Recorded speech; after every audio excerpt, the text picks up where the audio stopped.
Hey, how's it going, everybody? So what we are doing here is a series of slot machine 101s. Okay, so like this is me as a user.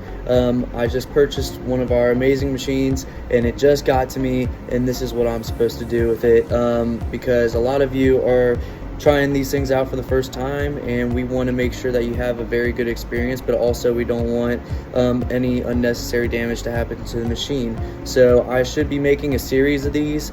Let me know in the comments if you think that these help, or if you have some questions that I didn't touch up on in some of these videos, for whatever reason that you would like to see.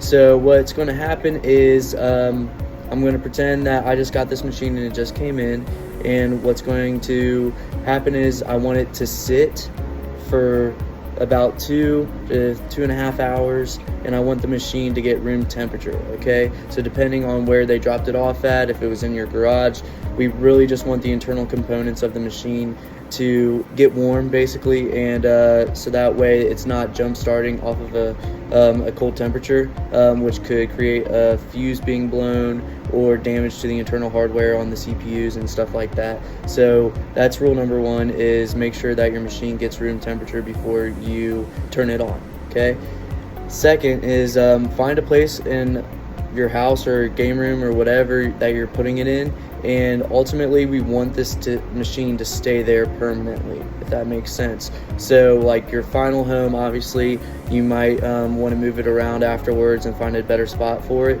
but in the meantime, like, the less movement this machine's going to get, the better. Okay, so find a spot where you want it designated and put up, and then we'll go from there, and I'll show you the inside components of how to get all the machines set up and everything like that.